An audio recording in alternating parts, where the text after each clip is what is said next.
Hello friend, তোমরা কেমন আছো? আশা করছি তোমরা ভালো আছো। তো আজকে একটা রেসিপি নিয়ে চলে এসেছি, মানকচুর বড়া। এই যে মানকচু বড়ার জন্য এখানে আতপ চাল বাটা হচ্ছে, গোবিন্দভোগ চাল। আর এর আগে বাটা হয়েছে আদা, রসুন, লঙ্কা। এই যে এখানে মানকচুগুলোকে সরু সরু করে ছুলে নেওয়া হয়েছে। এই যে এখানে রয়েছে ওই মশলাটা, তারপরে গোবিন্দভোগ চাল, চালের আতু, আর বেসন, আর মানকচু ছুলে রাখা ছিল সেই মানকচু। সেটাকে ভালো করে ঠাকুর মিক্স করে নিচ্ছে। ভালো করে মিক্স করে নিলে সেটা খেতেও সুন্দর হবে এবং ফুলবেও খুব সুন্দর। এই যে এদিকে কড়াই বসানো হয়েছে, কড়াইয়ে তেল দিয়ে দেওয়া হয়েছে। তেল গরম হয়ে যাওয়ার পরে এখানে বড়াগুলো আস্তে আস্তে একটা একটা করে ছেড়ে দেওয়া হচ্ছে। যে একটা একটা করে বড়াগুলো ছেড়ে দেওয়া হচ্ছে।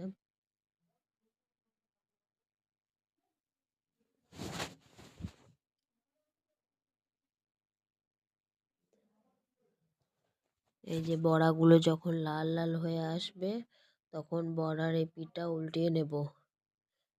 এই যে আমি উল্টিয়ে নিচ্ছি। আমার কাছে ভালো করে উল্টানো হচ্ছে না, ওই জন্য আমি ঠাকুরকে দিলাম। ঠাকুর আস্তে আস্তে উল্টাচ্ছে বড়াগুলো। আস্তে আস্তে লাল লাল হয়ে আসছে। এই বড়াগুলো আপনারাও মানকচু দিয়ে বড়া করে খাবেন, দেখবেন কত সুন্দর স্বাদ। যে কোনো ওখানে শুধু আতপ চালও দেওয়া যাবে।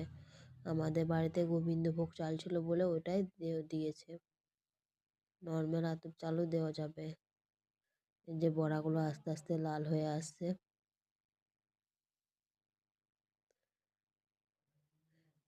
খেতে অপূর্ব স্বাদ হয়েছিল। বাড়িতে ট্রাই করে একবার দেখবেন।